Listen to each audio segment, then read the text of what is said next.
Welcome to Turning Hard Times into Good Times. I'm your host, Jay Taylor. Well, this week, Mrs. Taylor and I are in Portugal visiting my wife's aging mother. Because I'm out of the country, I have chosen to pass along my remarks from an interview I did with Laura Ellis, the show host of another Voice America show, namely Because There's More.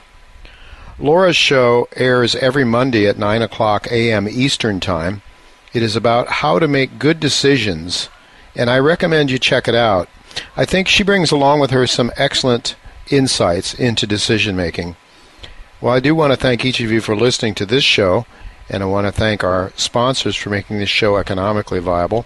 Our sponsors for today's show are Avino Silver and Gold Mines, Novo Resources, RN Resources, Calinex Resources, and Balmoral Resources.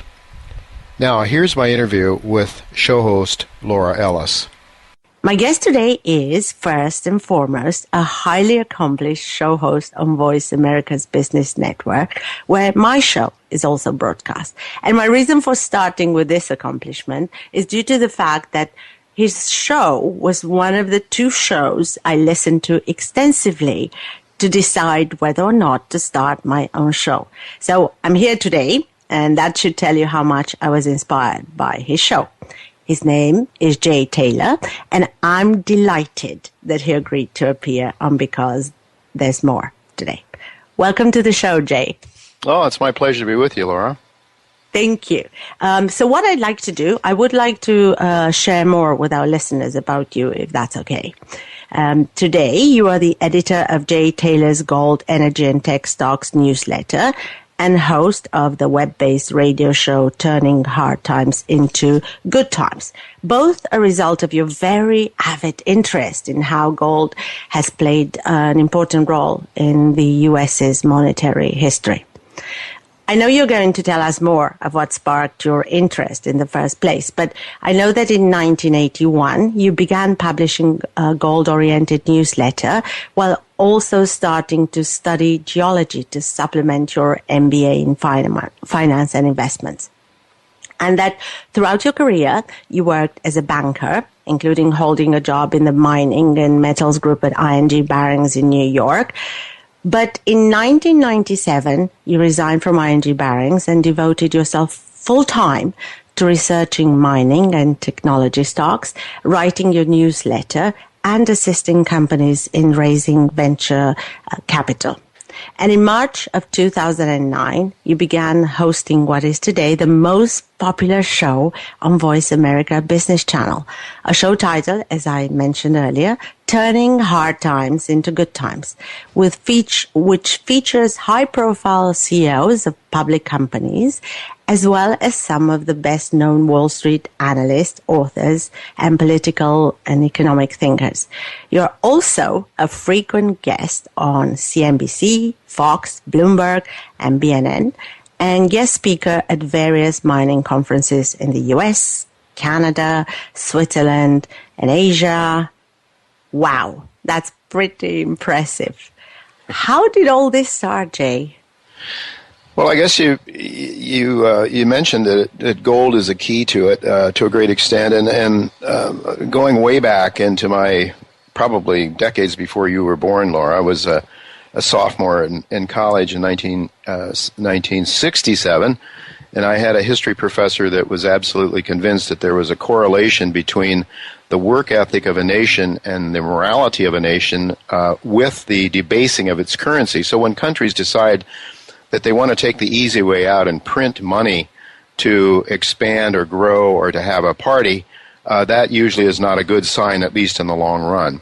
So I got very interested in that subject and that idea, and I held it in my head during the 1970s, and watched what was going on with the Vietnam War in the late 1960s. Of course, Lyndon Johnson's A Great Society program. We were introducing another increase in socialism in America under those programs. But the politicians didn't want to tell the American people they had to pay for it. They wanted the American people to think that they were giving them goodies for nothing. And so the United States started printing money to pay for Vietnam and for socialism.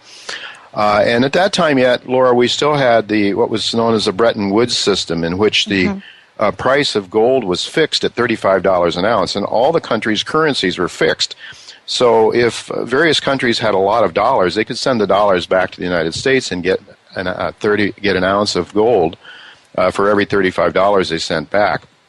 Well, as the United States started to create more and more money floating around the globe, Charles de Gaulle of France decided that he wanted to do that. He wanted the real thing. He didn't want money that could be created infinitely out of nothing, so he sent his dollars back. And the gold started leaving the coffers of the United States very, very rapidly.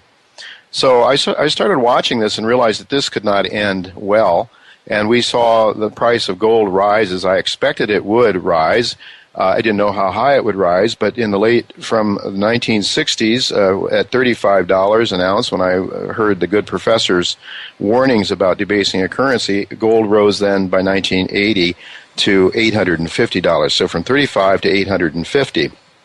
So this was really interesting to me because I started seeing what was happening. I started looking at the social attitudes of Americans at the same time.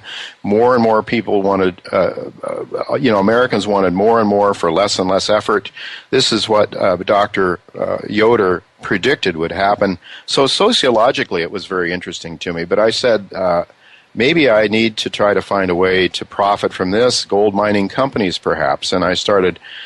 even as I worked as a credit analyst and lending officer at institutions in New York, I started following this story and started writing as a hobby my newsletter back in 1981, as you noted.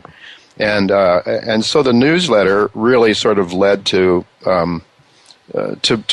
my biggest interest. So I worked as a banker for a number of years. In 1997, left and went into to devote full time to what I really loved. I took a big cut in pay at that time. My wife was working, so I'm thankful to her. She allowed me to do that.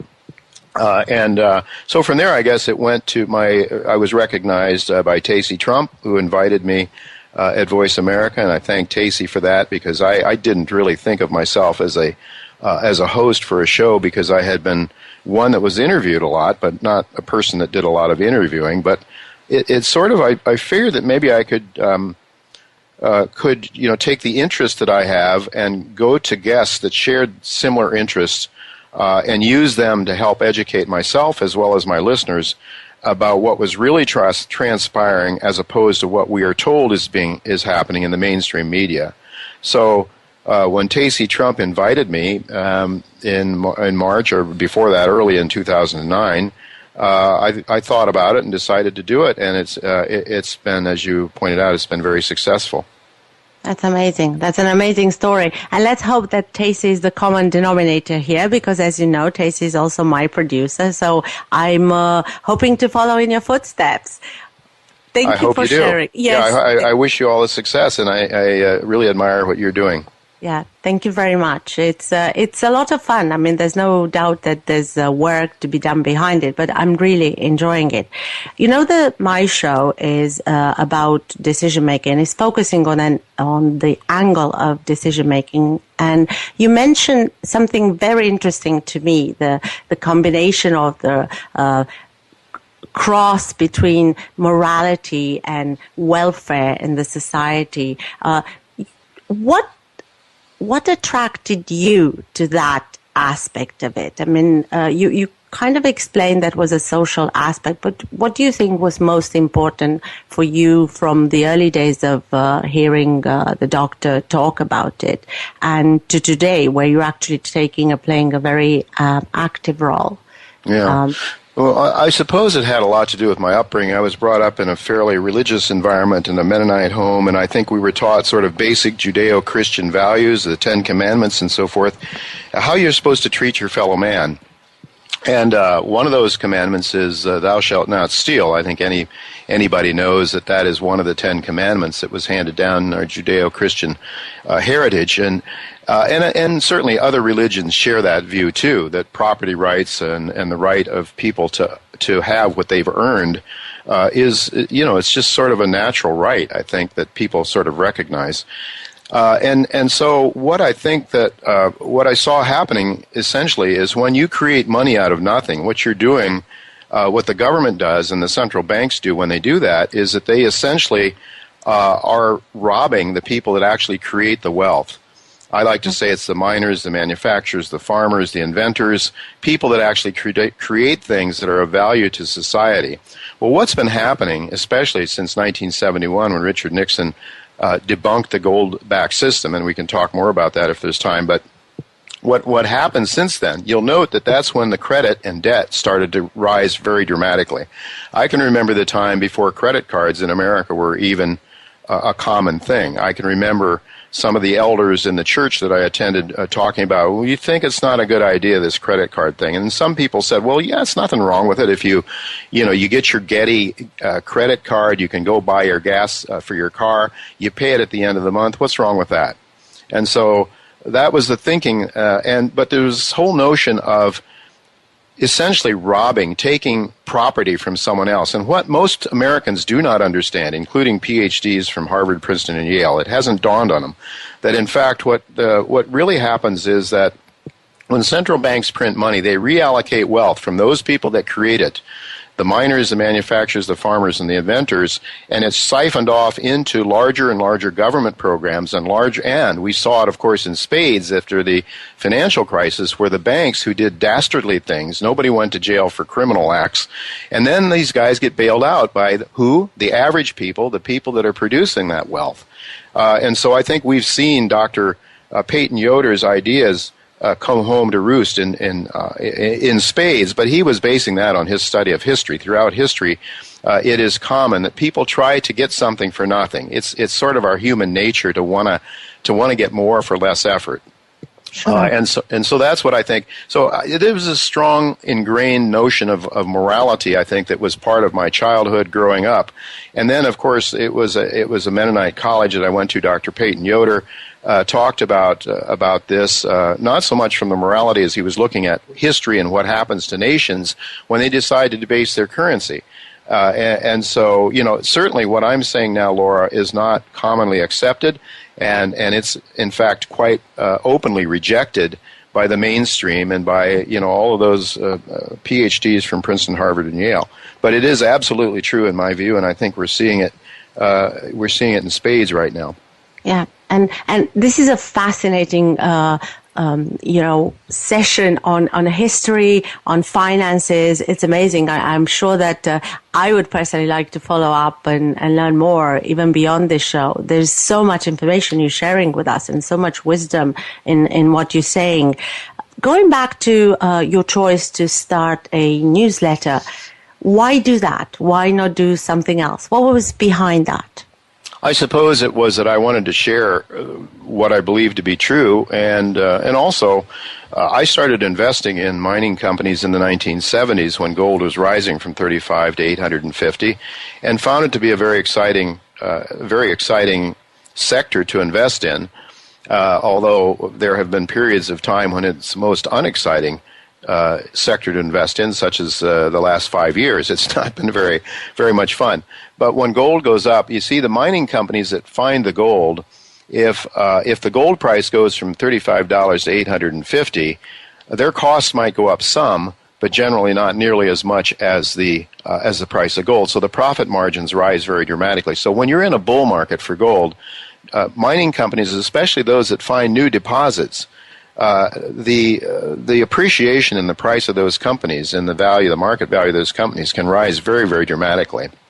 Because it's newfound wealth essentially at a time when the market really wants newfound wealth. So capital flows into that sector, and you see huge boom periods. In the 1930s, it was that way when the last Great Depression, and in 2008, 2009, we also saw for about 3 years up through 2011.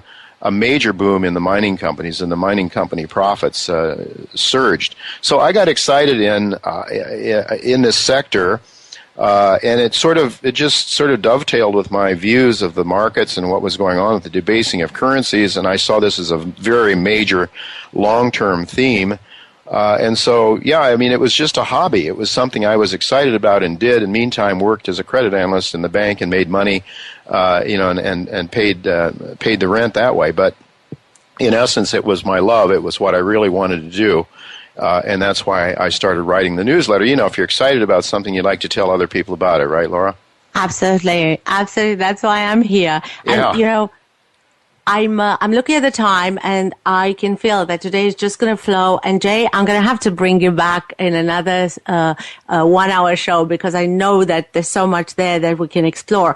We're probably about a minute away from the break, but it's fascinating again for me because I never understood how a market can go from everything is stable to everything the Dow falling. And you just shared that with me this morning. So if at some point I can get to better understand would be great. But for now, we're going to go into a 2-minute break and we'll be back shortly after that with Jay to talk more and continue this very interesting conversation. If you have any questions for us, email me at Ellis, Lellis,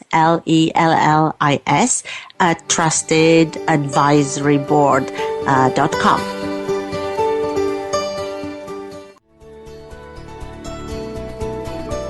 I'm here with Jay Taylor, who's one of the most successful hosts on Voice America's Business Network. His show is very successful and amounts to about 150,000 to 200,000 monthly listeners.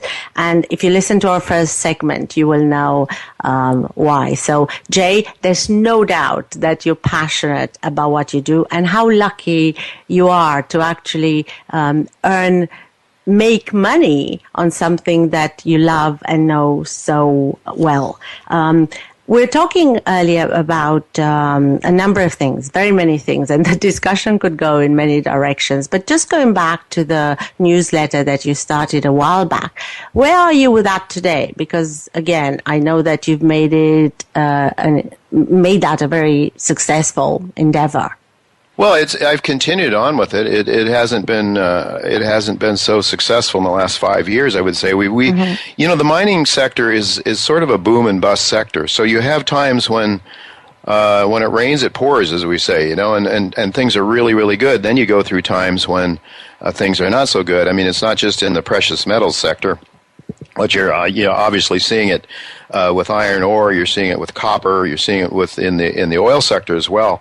When economies contract, it's a tough time. However, there's really quite a difference between gold and those other commodities. Those are commodities that are consumed. Gold is held in vaults because it is money. Humankind understand that gold is money. They have always understood. When they are free to choose, human beings choose gold as money. And Aristotle had some insights into that thousands of years ago. He said that gold, why is gold money? Gold, it has durability. That's why we don't use wheat. Gold is divisible.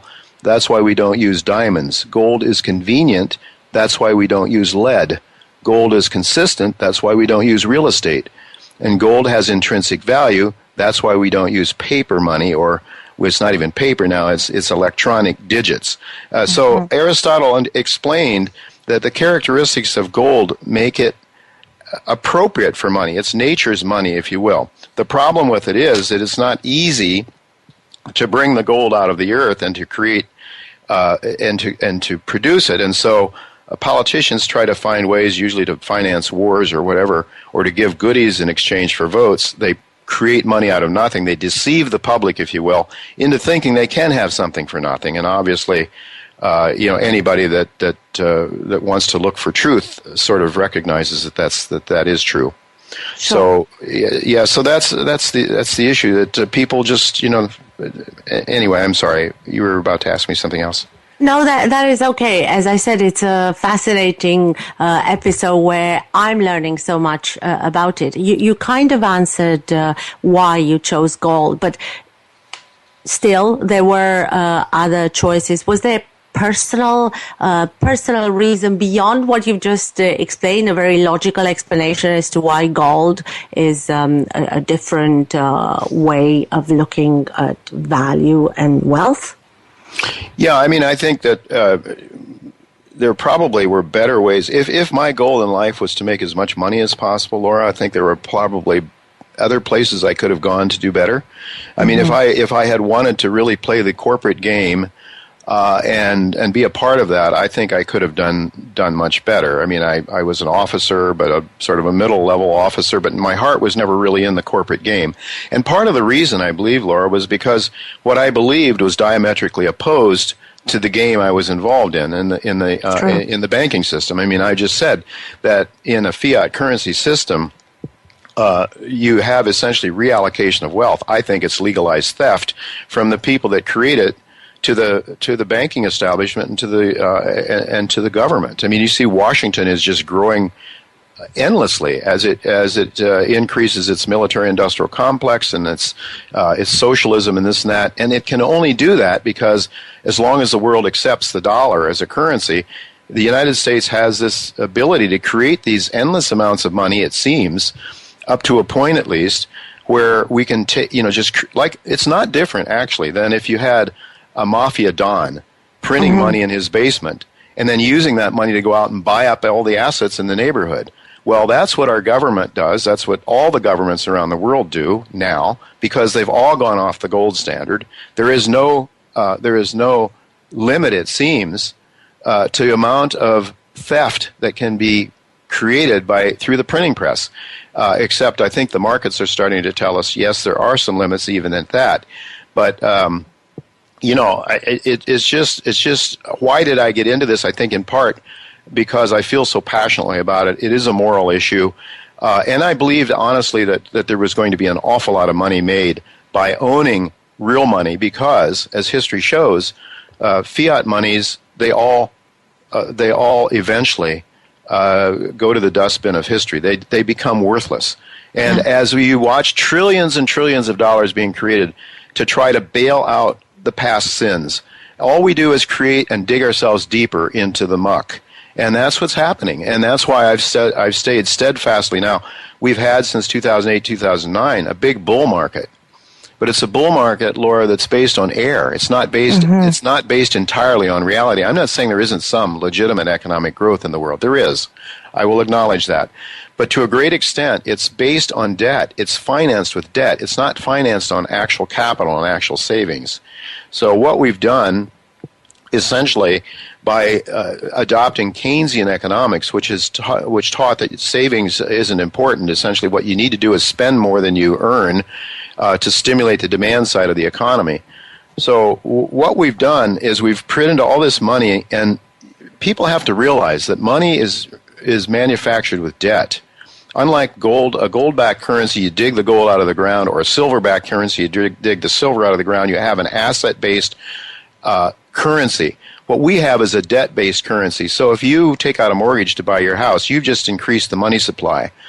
And you pay for that house, and somebody takes that money and puts it in the bank can lend it 9 times over.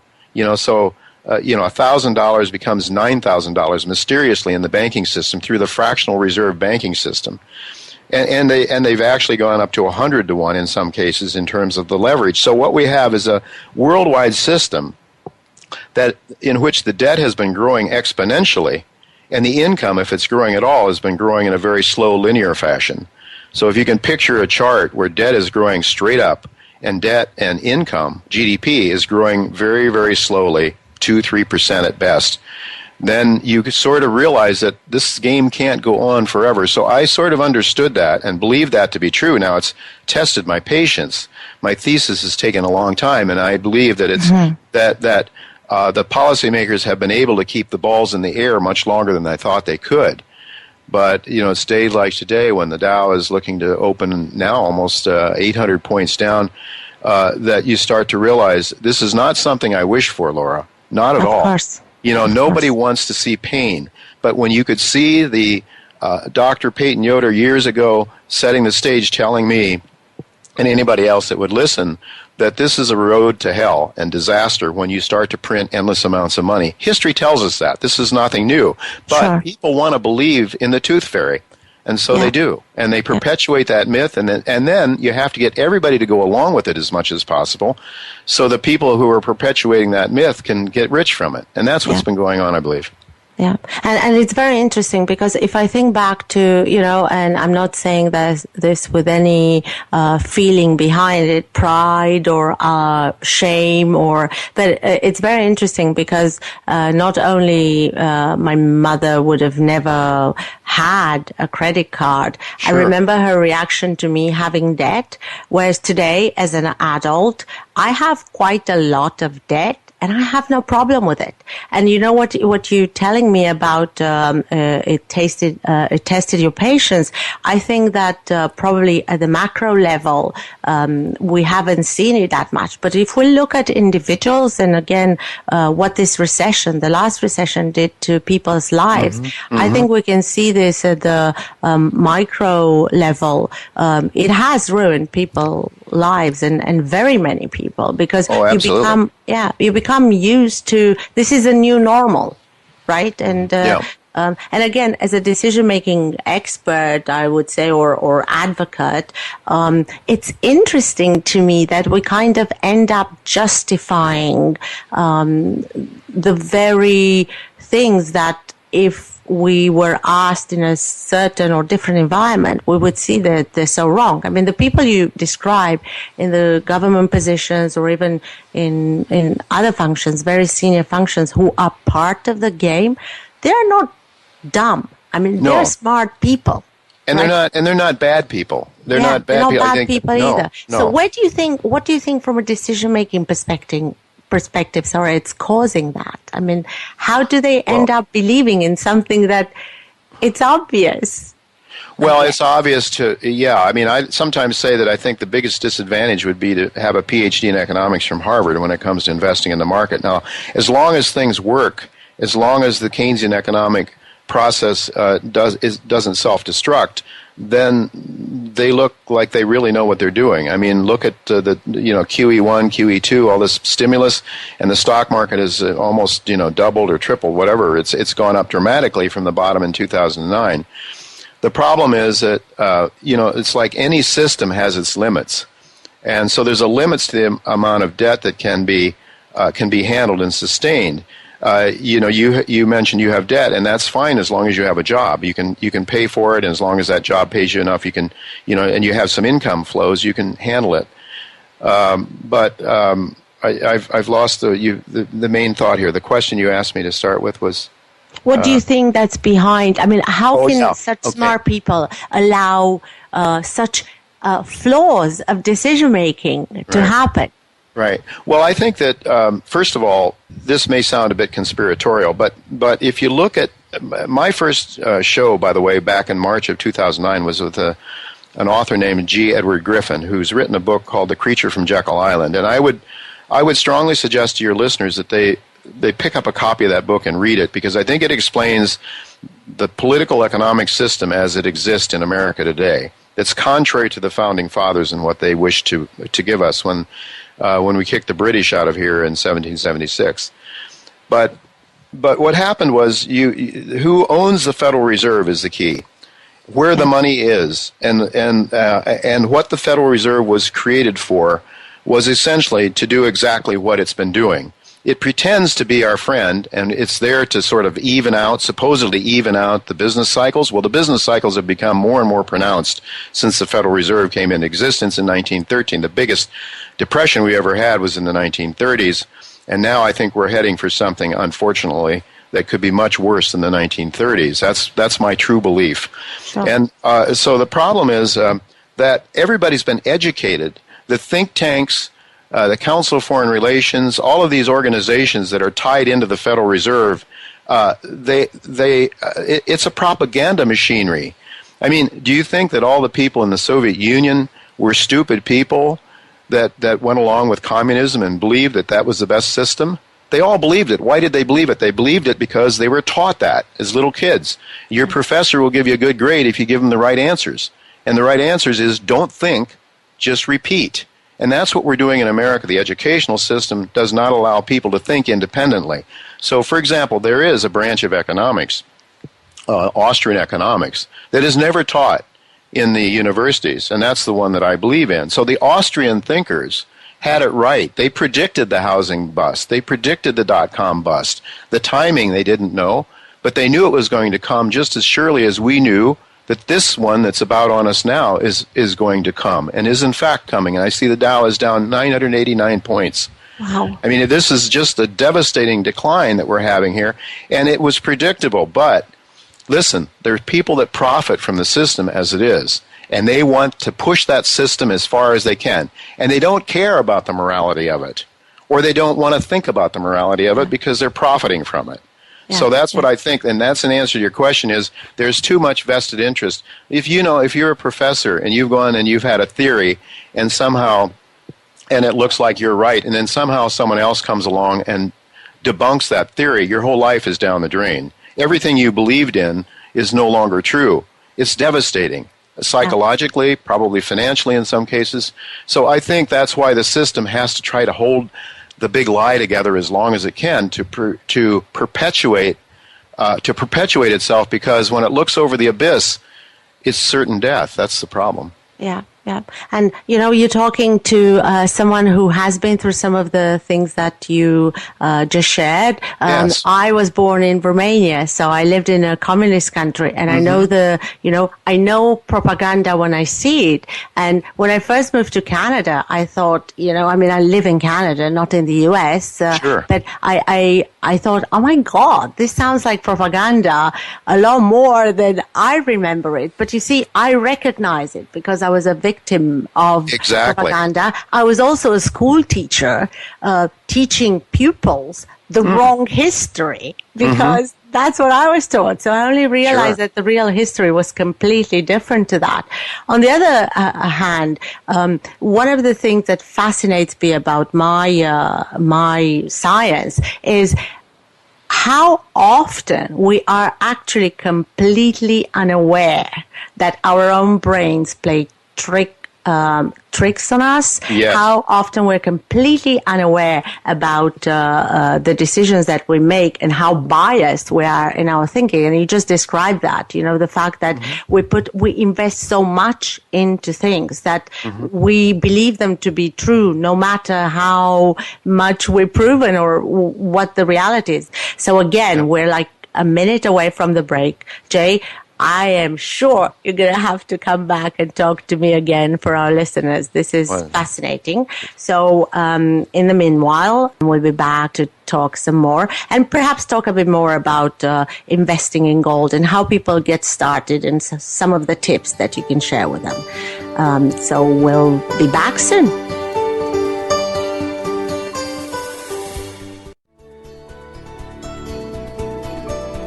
Jay, thank you so much. This is extremely interesting for me. I know that I will listen to the show again, and I'll have a lot more questions to follow up with. You mentioned earlier the Keynesian model and the fact that it doesn't work. Can you elaborate a little bit more on what it is and why it doesn't work? Simply because it's something that I have come across, and I would personally like to know more. I'm that kind of person who prefers more than less information.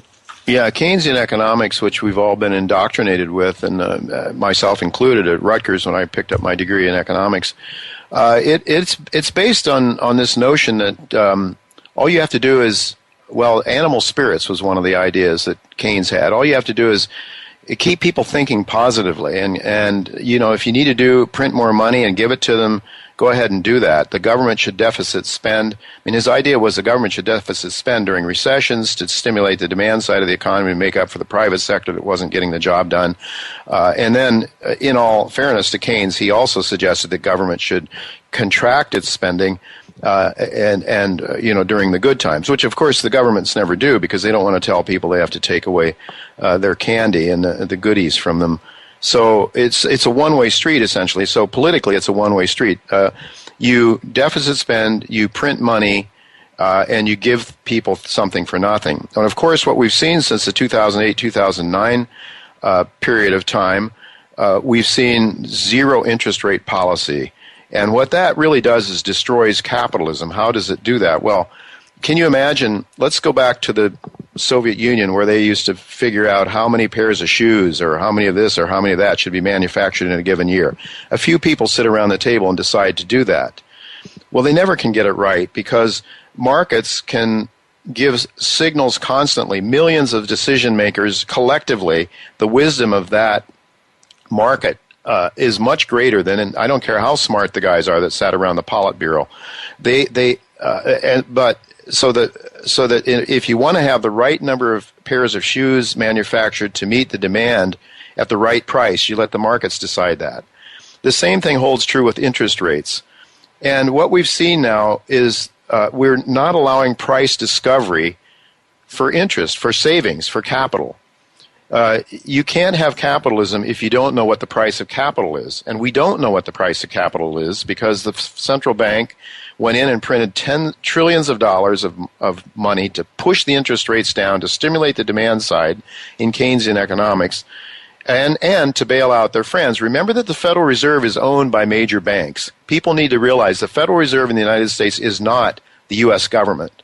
It is corporate banks. It's large international corporate banks that own the shares of the Federal Reserve. And that is why they got bailed out at the expense of the American people.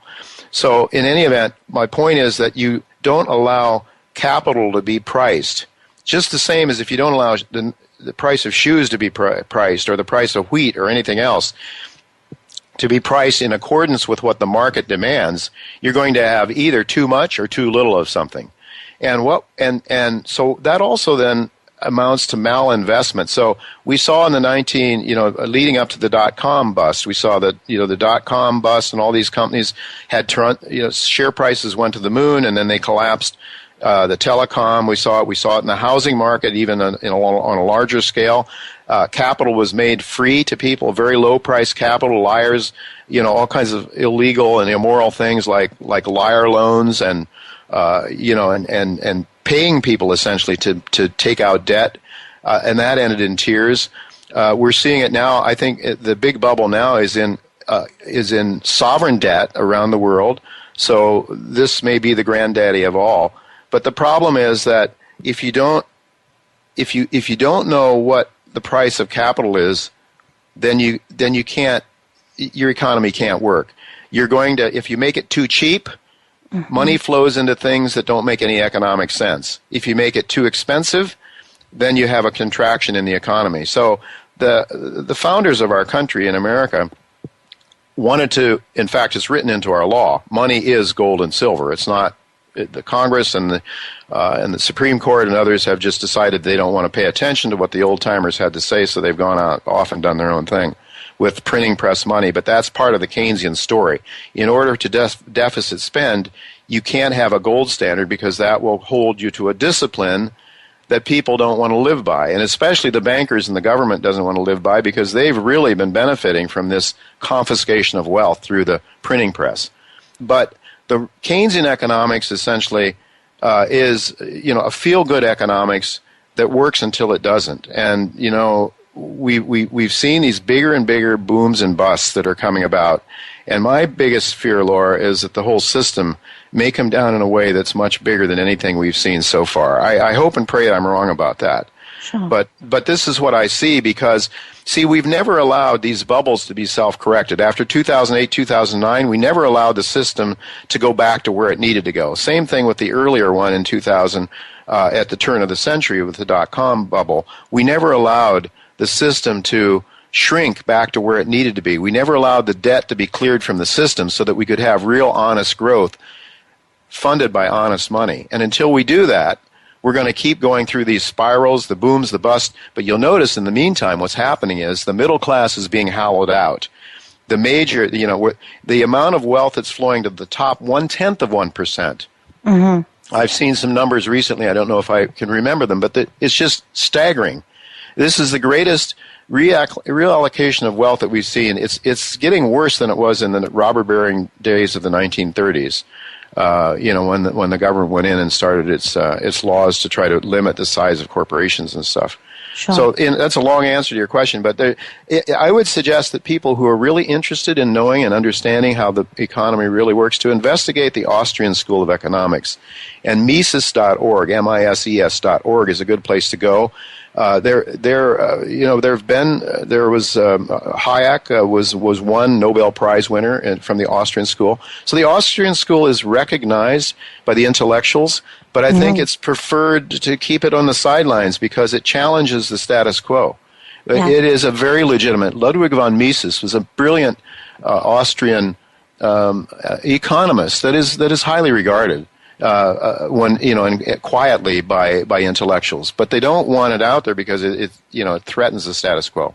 Yeah, and what I'm hearing and what you're saying, I mean, the distribution of wealth, the more there is at the top, the more it taps into our own greed, and wanting to do whatever it takes to get there. Whereas really the gap is so big, it's not possible, but we delude ourselves, that it is possible, and then we keep making worse and worse decisions about our own, lives and investments and everything else. It is quite scary if I think about it. I mean, it's scary of what it does to the entire society.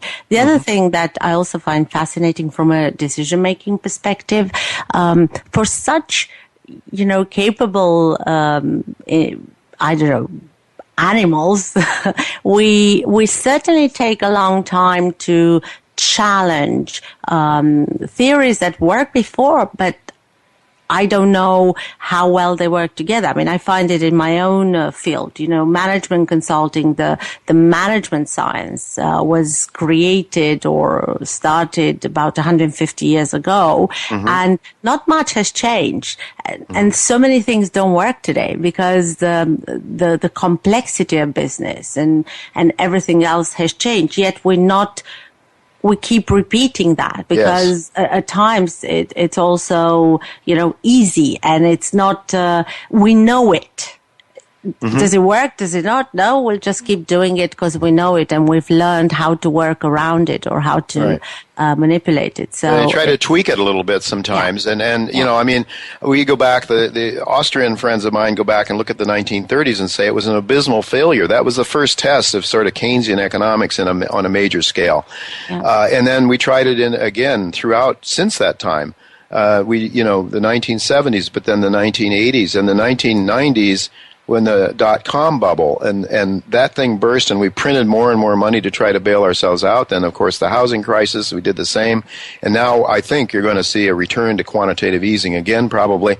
And you talk to people like Paul Krugman and people like that who say they never question whether the premise of the policy was right or wrong to start with. No, they know it's right because in their own minds, they're the gods of the universe.